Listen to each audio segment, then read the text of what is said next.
This is your home for the most competitive football in the state of Michigan. Your home for the most comprehensive coverage week in and week out.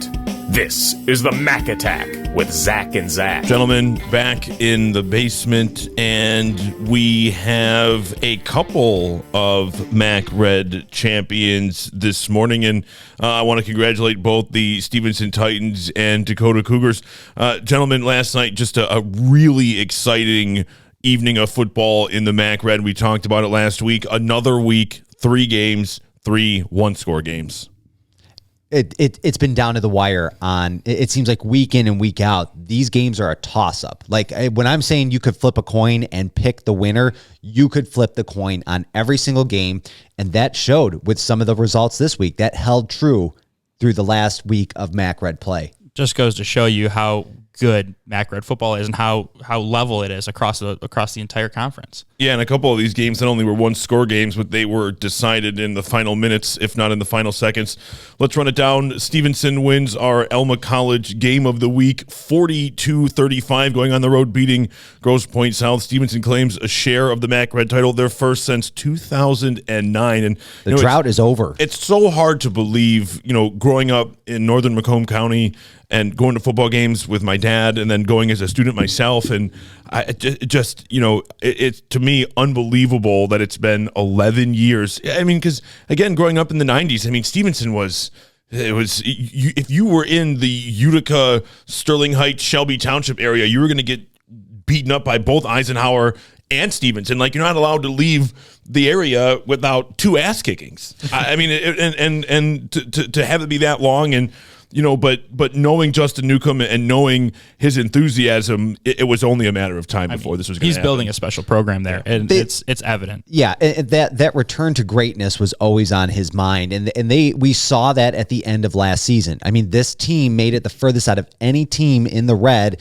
for their playoff run. They continued on. Now, granted, all their games have been fairly close this year. They could have gone either way, but that doesn't take anything away from the fact that even these co-champions head-to-head, Stevenson's got the win over Dakota. So if I'm sitting back in my mind, if I'm Stevenson, I'm like, okay, we're the outright champs in my head. Yeah, I mean, and they would have that argument, and you come off of a state semifinal run at 5-4, and you back it up with a 4-1 run and a Mac Red title. I mean, that's a special time for Stevenson football. Yeah, and in congrats order to them. Be a good team, you have to win those close games, like you said, Zach. True. Yeah, you have to. And they've done it all year long, right? And Grosse Pointe South too. I know they didn't win this one, but both of these teams, and you saw Grosse Pointe South was down at one point. What was it, 35-14? And so I mean, these two teams are going to be in totally different realms, right? They're Division I, Division II, but hard outs in the postseason. And I know we're way ahead of ourselves here, but like the possibility of getting to see Stevenson play a West Bloomfield team to me is just very exciting. It's very. Yes. I know if you're that's fun football right there. I know if you're Ron Bellamy and if you're Justin Newcomb, your excitement is met with like but at the same time, like as a fan, that's what you want to see. Right? Exactly. I agree. Yes. But we're weeks away from that. Dakota goes on the road and wins over Romeo 34-28. That was actually a pretty close game. Another close one, yeah. And again, congratulations to Dakota claiming a share of the Mac Red, their first since 2015. And yeah, again, another close one. And the road teams this season have had great success. And it looked like there at the very end, Chippewa Valley would come away and pull the road sweep, but that's not what happens. Eisenhower pulls their first win of the season, 21-20. Chippewa Valley misses a late field goal in that one, guys. We'll get into this too. Yeah, exactly. That's my initial reaction. That was the shocker of the final week of. I think it was the shocker here. of this season. I do too. I think it's the upset of the season. But gosh, for Chippewa Valley to be coming off of a loss to Grosse Pointe South and a loss to Ike 2 weeks in a row, the team that we were really, really heavily touting as the top of the Mac Red midway through the season just completely lost momentum. I mean, what happened to that offense? And the way that it was producing, especially in that 2 week span, I mean, it was unbelievable. And even against Grosse Pointe South, a couple weeks ago, the offense was still there as far as passing yards, things like that. They just weren't able to convert. And you look, turnover is an issue this past week for Chippewa Valley. But yeah, that one really surprised me. And you're really happy for Chris Smith and Eisenhower. You looked like you were so close to going 0 for not only in the red but on the season. And now you're going to make the playoffs anyway. You don't have to worry about winning your first game. I just, that one to me, we talked about, Zach, you asked me last week or this past Wednesday, what the most disappointing feeling was in the locker room. And to me, not having won a game is just so difficult. And each time you don't win, you have to show up again, and it becomes exponentially more difficult. And sort of knock that's that off. That's a good question to revisit after this week. And so it is. Absolutely it is. And so to sort of knock that off the way they did is impressive. And it just had to feel, especially at home, it just had to feel so good. That's a huge win for Eisenhower. I mean, let's be honest. This is why I did ask that question on Wednesday, Zach. This is why I went back and said, who's got what program win and loss wise is the most disappointing? And to me, that Chippewa Valley name still echoes because they had the most expectation going into it, and we're just looking at a team that is really going to be trying to dig themselves out of a hole for playoffs. Well, I should have looked at this. How many years has it taken Chippewa Valley to lose 3 red games? Ooh. Wow, that's a great question because we know none over the last 2. Yeah, so we know. Wow. Let's find that stat out because that's a great point. Look that up. So Bryce is going to get on that because I just knowing how good they are and how consistent they are. But look, we know deep down they're still a really good team. The talent is still there. Yeah. It didn't evaporate. Right. We didn't off into the ether. So while Bryce finds it out, let's run down the standings really quickly. Again, congratulations to Stevenson and Dakota. They claim shares of the MAC Red Championship, 4-1 apiece. Grosse Pointe South 3rd, 3-2. Chippewa Valley 2-3 and 4th. Tied for 5th. Romeo 1-4. Eisenhower 1-4 as well. We have the answer. It is 2016. They were 2-3 in the red. Okay. Their losses came to Romeo, Ike, and Warren Mott. Wow. So there you go. And so again, it just, and I saw there was a great interview posted by I saw it on Twitter by Vito Chirico talking to Scott Merchant about what this season meant and how unusual it's been. And he mentioned in this preseason type feel to the whole season. Right. And I'm not saying that they're not engaged, they're not trying, but I think that's important to remember that, everybody's going to get in here. Certainly seeding wise, you don't want to get yourself into trouble early on. But again, we know that this team is capable of playing with anybody. Yeah, and I wonder how this affects that Anchor Bay matchup we talked about, Zach. I don't know if I know that's something that's been on your radar, something you really wanted to see, a Chippewa Valley Anchor Bay matchup in the playoffs from snooze to you. The only way it could get better is if it were to shift to Dakota. It's the only way it could get better. I don't see that happening since Dakota won and Anchor Bay won, MAC White champions. Wow. Can we talk about that for a second? That says, does that say something about the coaching abilities of Giannoni? So I think I think so. I mean, look, what is there to say about Mike Giannoni's coaching ability? What is there to say? Back-to-back championships in Division I at Macomb, Dakota. Back-to-back championships in Division II at De La Salle through the Catholic League. I mean, what else? Yeah, absolutely. I think he's proved it. Just for me, though, Hall of Fame. I would have liked to see, just based on that shift in coaching, I would have liked to see Anchor Bay stick around for one more year in the red, just to see how it does really compare. So apples to apples. So I think, look, as for like an experimentation, yes. But South was definitely the better addition. I agree. And I also think for Anchor Bay, this gives them the opportunity to, are they going to, I look, to be honest, I think the orientation of the red right now is going to be like this for a while. I really do. You don't know. But I think let's say one of these 6 teams were to fall out. Again, it seems very unlikely. And theoretically, it would have to be Romeo. Correct. And I just, again, that's something that would be such a long shot at this point, especially with the way Grosse Pointe has come in. But regardless, I think down the road a couple of years, if you reintroduced Anchor Bay to the Red, then you would see, because he as good as Giannone is, you cannot build a program overnight. I don't care where you've been. I don't care what you've done. It doesn't matter. Unless you are the Lord of football himself, bestowing greatness upon everybody, touchdown Jesus, you can't do it. So, but yeah, look, the Anchor Bay is not some team that was picked out of obscurity. They went through a rough patch, but going back over time, again, a traditional Macomb area conference program that has seen success. And so, I'm happy for them. I think. And the chance to have them mix right back into that playoff bracket. Sure. You're not going to, if you want to see them play a couple of MAC Red teams, this is your shot. You're going to get it. It's going to happen right here and right now. So let's take a look at these games. MAC Red game of the week brought to you by Alma College, where your life's work is waiting. And guys, Stevenson holds off Grosse Pointe South, a thriller. First MAC title in over a decade for Stevenson. Guys, Tony Shoemate's 49-yard touchdown run inside of 3 minutes to play. Ultimately, the difference. Jordan Kwiatkowski, 4 touchdowns. And again, Grosse Pointe South gets a lot of credit here. Spotting an opponent, a 21-point lead is a risky way to play, but they were able to come all the way back. And if not for that huge touchdown run, who knows? Yeah. Yeah, we had this one. We knew this was going to be close.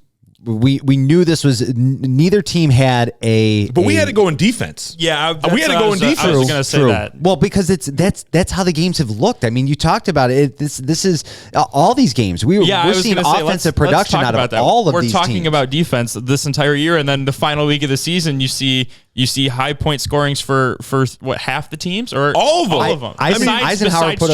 Besides Chip, right? Yeah. Yeah, that's weird. That you're not used to seeing Chippewa Valley on the low end of the scoring total. You know what I mean? And then you had they scored the least amount of points out of anybody. Yeah. Wow, that's a crazy stat. But I mean, where are we? So hey, what do you think? What do you think the mood was like at Stevenson this whole week? Because don't forget, there's a connection here because Coach Brandon actually teaches at Stevenson right down the hall from Justin Newcomb. No, not down the hall. They share a wall. The battle of what? The battle of the divider. We had talked about this early on. Yeah, and it's in all the excitement over everything else going on. We missed this on Wednesday because we had talked about this in our preview show to begin because both coaches mentioned it. Yes, this is not only do we have a MAC Red champion, but we also have the winner of the dividing wall. Yeah. So, I mean, these dudes. He's got bragging rights for an entire year now. That's correct. And the fact that they were both playing for the championship, I mean, this is something that they talked about. They both referenced that, this was discussed as a possibility. They didn't think it was likely to happen, but both coaches, it was on their radar, and they said early on into the season, how funny would it be if we were going head to head, because they knew they were matched up for the last game of the season in the Red. So they said, how funny would it be if we were playing for the title? And that's what it came down to. And I wonder, just because Brandon being the outsider at that point, because it's how that reflects with the student body. Well, no. The outsider is Newcomb. Tim Brandon's been in that building a while. No, but I'm saying, he coaches for the other team. Your students are rooting for the home team. They're not rooting. They don't care how long you've been teaching. Yeah, it's got to be a weird feeling. But Newcomb is as far as if you're not an athlete, Newcomb is the new dude. I'm just so you have it's school pride. Yeah, school pride over it. I'm not saying they're not. I'm not saying they're not rooting for Stevenson and Newcomb. My point is you have this juxtaposition of the familiar teacher being kind of the quote unquote bad guy, and this new guy is the good guy. Yeah. And so it's just this odd, and again, they're both great dudes. I'm not, but it's such this game. I mean, you could write a book. How many storylines would you need here? Yeah. I mean, you have the 4 touchdowns from Kwiatkowski. You have three from Will Johnson. Will the Thrill. Coming back from 21 points down for GPS to tie it, and then Shoemate's run to steal it. It's It was a storybook game for the title. Not to mention you had Biagio Madonna going 10 of 18 for 245 and 3 touchdown passes. I mean, these are big numbers that they're putting up. These guys are juniors. Let's not forget that. This is a Stevenson program that is on the rise. And still no Jordan Ramsey. And look what we have. Yeah. Right. And I'm going to keep saying it. It's not as if they don't miss him. It's just they have found a way to win. Which you need to do if you're going to be a good team. That's huge. And Stevenson has proved that they have all of the makings of a great team and a great program. Go ahead. I'm sorry. I was just going to say, it feels like that when you mention stuff like that and you see how Harris has now gotten involved, it feels like these teams, going back, that preseason mentality, they're trying different things. And it seems to be working. That's why I think we have seen so many different results throughout the season, and teams that you've got teams like Dakota losing games they shouldn't have lost, and you've got teams like Grosse Pointe South trying to figure out their identity, and this is all making sense to me because it is they didn't have a lot of time to prepare for the season, and you're using this as your time to kind of figure out what team you're going to be. And what I like in the Red is that we're seeing it working. You're seeing a Romeo team that looks a lot better than they did 3 weeks ago. You're seeing an Ike team that finally found some offensive rhythm. You're finding these teams. But at the same time, like everything you say is true, and you're like, yay. But like Eisenhower found that rhythm at the expense of now my head scratcher, right? Like I've gained one bearing only to lose the other one. Yeah, but I'm still confident that we have a Chippewa Valley team that is a playoff contender. I do not disagree. I would still do not disagree. You have to take into account that this team can explode like they did against Stevenson and Romeo. You have to keep that in the back of your mind, no matter how they've been playing. Yep, I agree. No, you're right.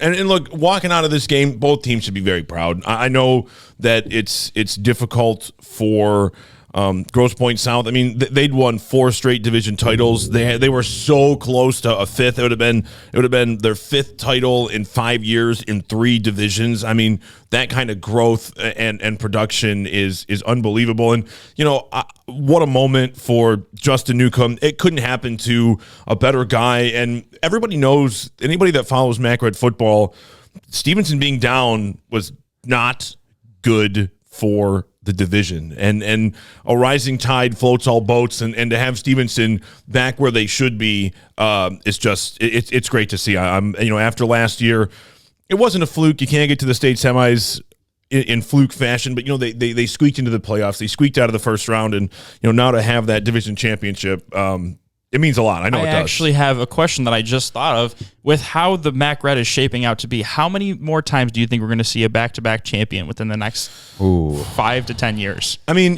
that's a great question because Stevenson. Here's the thing. So unlikely, right? I mean, the odds of going undefeated now have become exponentially lower. I wonder Stevenson's going to have a chance. Yeah. We know because of the amount of juniors on this team. Totally. But at the same time, like, Stevenson's going to have to play Grosse Pointe South with Will Johnson again. And Egan Sullivan. And Egan Sullivan, he has really and I'm glad you said that because he was really good again last night. Outside of Will Johnson, he has been a huge, and for the most part, look, Will Johnson is so talented. He's so hard to contain, explodes at a moment's notice, but on a consistent basis, Egan Sullivan has been the one that has propelled that offense outside of last night. I mean, last night was Will Johnson time, and there is no sweeter time. Will Johnson time. But I'm glad you said that, Bryce. Thank you. I think at the top, the next few years, you're going to be looking at that 3-4 way runoff at the end of the season because you're talking about young players who are building the momentum, and it's exciting to see and exciting to watch, and you've got this league that can be flipped upside down at any given moment, and we're in for an exciting year of football to come. I mean, the stuff that we've got lined up for next year, I'm excited for.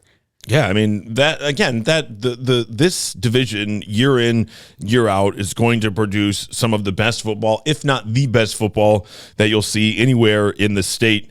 Travel to the heart of the Mitten and check out Alma College. You'll find a campus that feels like home with small classes and endless opportunities. The Alma commitment also means an on-time graduation guarantee, academic and career planning, and $2,500 to explore the world outside of the classroom.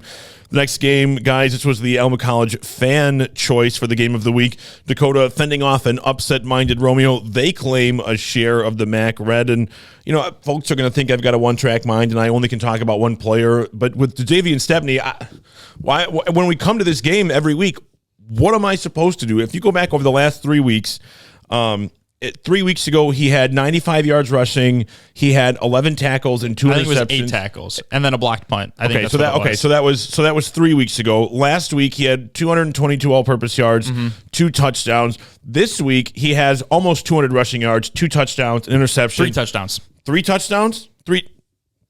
I can't even keep track of this kind of stuff. I mean, it is unbelievable. And I watch, and I've said this before. It's not just the numbers. When you stand next to a kid like that and you watch him play, I had the same feeling last year. This was before the Big Ten offers came in, when I stood next to Brendan Sullivan. When you watch kids like that, not only how big they are and the way they're built, but the way they carry their bodies, the way that they're able to move as pressure comes at them. There are some people, and this isn't enough, right? But there are some people, you just look at him and you go, yeah. And then you see them play and you're like, this is it. This is it. And he's it. There's a little bit of the man amongst boys feeling you get from some of these players. The swagger. Yes, that's it. That is, and people say that's just a buzzword, but it's not. It's growing up in the late 90s, Austin Powers, right? Hilarious. Mojo. It's the same thing, right? It's confidence mixed with ability. Yep. It's confidence mixed with like unreal ability. And that's exactly what it is. And when you have a player like that on both sides of the football, anything is possible. And again, no Caden Sloan, right? He had been just an absolute monster. And so, they've been running the Wildcat with Sloan, and they say, what do we do? And DJ's like, hey, I got an idea. They ran that probably for, I'd say, 65 to 70% of the game. They ran that Wildcat. And you give a lot of credit to Uko Oman in the backfield, great blocking. Clinton Roberson had a touchdown catch. This is a really good football team. But look, guys, for the second week in a row, Romeo's right there. I mean, 2 weeks in a row, they end up playing the MAC Red co-champions, and they lose by 2 touchdowns combined total. 13 points. Man, what does this tell you? What we've been saying the whole time. Not to mention they did not have St. Clair this game. I wondered about that too, Bryce, because when Zach has a question. My question is this: you're talking a difference of 6 points. We've seen in the past that Brian St. Clair has been the majority of the offensive scores for the Romeo Bulldogs. You throw him, you suit him up this game. He's playing. Do you walk away with a win? That's a great question. I don't know if you can actually answer this question because it's a hypothetical, but it would definitely put them in a better chance to win if they weren't already in a great chance right now. So I think if you add him, because he also plays defense, so you have to take that into account. Right. I think they definitely have a better chance to win, and they possibly, I'd say it would be 50-50 towards the end of the game, whether they pull it out or not. Well, and you know that's the thing. You wonder what it is specifically with Romeo that is holding them back. You know, and a lot of it has been mistakes, whether it's turnovers or penalties, just mental errors. But here's the good news: with Romeo, you get Brian St. Clair back. Yes, he is back next game. So certainly helpful, and we'll take a peek. They have to play Walled Lake Northern, who had one of the biggest upsets in the state last night. Yes. So they win the Walled Lake battle against Walled Lake Western, who was a top 15 team in the state. Would you say? I mean it was a huge upset. So they'll have some momentum there. But here's the thing, though: Romeo is they've got a chance. Everybody's into the playoffs. They've met their 4-game threshold. They've got a chance to clean it up and still win a playoff game. And once you get in, anything is possible. And so for Romeo, it's not, as you look back and you go, whoa, right, like 1-4. Nobody's throwing you a parade, but it's not dire straits here. It just isn't. 3 of their losses, I mean, they lost by 10 to South. They lost, I mean, they got blown out by Chip. They lost by 7 to Stevenson, and then they lost by 6 to Dakota. Yeah, and those are your 3. Yeah. I mean, 3 or 4 best teams.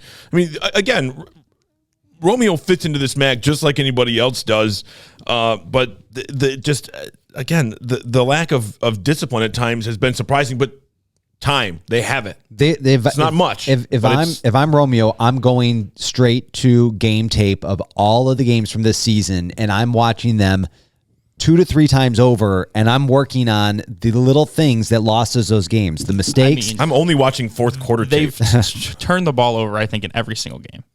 And not to mention, give me the stat of the day here. Yeah, they actually scored first in every single game. How often do you see that happening? Scoring first in every single game, and only winning one of those. I've got a team that's really good at that. Hello, Detroit Lions. You don't want that comparison. No, you do not. That is the last thing that you want. Look, walking out of this game for me, Dakota has been, they've been the most consistent team all year long, right? Nobody's undefeated, but what they've been able to do, balancing offense and defense, even when things get weird, they have had control more often than they haven't. And it's just so much fun to watch. And for Romeo, you clean up just a little bit here and there, and it can make a huge difference. Can they do that? They've got some time, but we're gonna find out. And one more, Eisenhower upset of the season. I'm with you, Bryce. You said it earlier. They beat Chippewa Valley, and you avoid that winless mark going into week 6. You pick up a MAC Red win, and of all the things I didn't think would happen last night, I got to be honest with you. I think the least likely thing would have been Romeo winning, but. Yeah, if I had to pick, Dakota would have been my lock of the week. Yes. If I had to pick one last week. But I mean, but this would have been a close runner-up. It's only 3 games, but obviously, yeah. Well, I mean, but coin flip. I'm with you.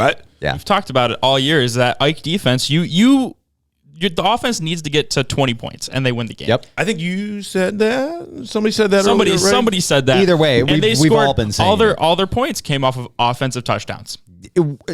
And when you look at a team like Chippewa Valley, knowing that Ike's got a good defense, you still kind of look at it and say, we've faced a lot of other really good defenses this season. We faced Dakota, we faced Stevenson, but when Chippewa Valley can't score more than 20 points, it's kind of like the opposite effect of what we talked about with Eisenhower. They are used to putting points on the board, and not necessarily a 21-point run by Eisenhower normally would have resulted in a win by Chippewa Valley, because those are the kind of points they can give up and still win because their offense is just so good. And I'll be honest, I didn't see this game, but I'm looking at the stats there. Preston Crum, 14 of 26, 146 yards, a touchdown. He did throw 3 interceptions, but it also looks like there had to have been some kind of trickeration. Mario Gitaw went 2 for Gitaw goes 2 for 2 with 2 touchdown passes. Yeah, I'm gonna need some kind of explanation there. Because from what I've been told, it's a wildcat formation. But he throws. My guess is it was close to the goal line. That would be because it was a combined 20 or 40 yards. The touchdown receptions were from Cardamone, Whitwer, and Passarelli. Is this like the Tim Tebow jump pass? I'm serious. I have no idea. Because we saw half the league last night go Wildcat. We've talked about it. It's like the new thing to do. Well, I mean, that has to be what this is. We know that Will Johnson did it. We know that Stepney did it. And well, I mean, I think to me that goes to show you the caliber of athlete. Well, so the new question is, going forward, do you just put your best player in the backfield and be like, hey, run the ball? That's what it feels like. I think when you have, but that's the thing with Eisenhower. I don't think. I mean, Gitaw runs it 16 times and throws it twice. I guess so. I don't know. They're going to have they're going to have a nice something, threat. And they did it. Well, and in spite of Crum's he threw 3 interceptions. Well, I mean, usually you do have to take into account that Chip also fumbled the ball 3 times. Yeah, I mean this game. Yeah, they traded turnovers. This game had 6, 3 apiece. A little sloppy. A lot sloppy, and Cephas Harris had a massive 98 or 99 yard kick return, but so the offense only scored 13 points. And what we've seen from Chippewa Valley, the proliferation of being able to run, pass, we know that Ryan Schuster is very comfortable in the pocket, and I'm concerned about Chippewa Valley, but it's hard in this one, especially in the last 2 games, really, because of the caliber of defense, but. Still, this one. Well, they got outgained by Ike. Yeah, I don't know what to say. If this number is accurate, it's telling me that Chippewa Valley only had 41 total rushing yards. Yeah, and I mean and that seems like an error. I would agree with you because it says the long is 48. So remember, the stats that you're looking at are opposing stats. So that's where do you see the 48? If you look at the team stats, it's on the huddle.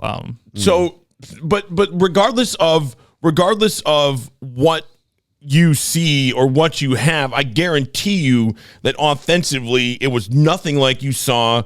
Look, in the obviously not. They went in the 2 back-to-back wins they had. I mean, it was gangbusters offensively, and in the first game, the offense was there. They just got out-dueled by Dakota, and then in the second loss, again the offense was there, and they just couldn't punch through. This time there was a pullback in offensive production in every category except for kick returns, I guess, and. Which we know they've always been a threat on. You never want to kick to Chippewa Valley. What is Scott Merchant doing with that special teams? Like every year, I've got an idea. Throw a Harris twin out there. Right, Throw a Harris sibling out there. Right? I mean, as long as that still exists in their playbook, if that name appears on the roster, they're going to have a strong player at that position. I mean, last year, one of my favorite stories, we had the Harris twins down in the basement, and they were talking about the Romeo game. And, Myron is not only, both kids wildly talented, but Myron is far more enthusiastic, energetic, right? And Miles seems a little more reserved and thoughtful. And it was before a punt. And they were going to send Miles out to return it. It was the kick return. And yes. I couldn't Romeo remember. had just kicked a field goal to put them up 17-14. And so I know this game fondly. And so Myron says he pulls his brother by the shoulder pads and says, "Return it," and then shoves him out onto the field. And that is exactly what happened. And so once again, what's Scott stuff out of a movie? And I will give you another perspective to this story. Being on the other sideline of this game, you always knew it was a threat. And standing there, I was thinking to myself, I was like, please don't kick it to him. Kick it out of bounds. Kick it in the end zone. Because if he gets his hands on it, there's a chance that he takes it the distance. Gone. And then you see him up the sideline. There's nobody there. It's like game over. Wow, game over. And it was. They did it again. They did it game. again. And so, I mean, with all due respect to Scott Merchant, that's what he's doing. Yeah, that definitely helps.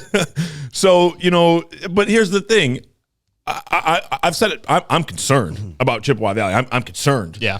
Yes, but they are too. Of course they are too. There's of course no way they're feeling good right now. But here's the well, of course not. But here's what I will tell you is we've talked about that possible matchup with Anchor Bay, whomever they find in the playoffs. Nobody's gonna. You don't want to play this team. I wouldn't want to play them. No, and so it's like I made this reference before we started. I'll make it again. It's a different. I don't know how often I get to make 2 Who's Lines Anyway references in one day, but it's like none of this matters. Where the records don't matter. Yeah. They do, because that's how you will be seeded inside of your constructed district. Once you get there, as we saw with Stevenson last year, it doesn't Anything matter. can All of happen. that goes out the window. I've got a fun game we can play for next week when we're Okay. making our picks. I like games. Let's literally flip a coin and see if that is any better than the results we've had so far, because I don't think we haven't updated like our overall wins and No, losses. I've got to go and look back. I think I went. I don't know if you want to. I don't know if you want to see that number. I had because I had Grosse Pointe South. I did have Grosse Pointe South. I did have Dakota, but I also I'm going to bet neither one of you had Eisenhower. I don't think anybody outside of Shelby Township had Eisenhower. I'm Honestly, serious. I don't even know if some of the parents of the kids thought they had a chance in that game. Look, when we talk about the parents, who knows more about these teams than they do? Nobody sees more of that. Nobody sees more of that football than. Which we should ask more parents next time. So call in on our line, because if we can get some feedback, you guys might have some better insight than we do. So shout that number 586-960-5512.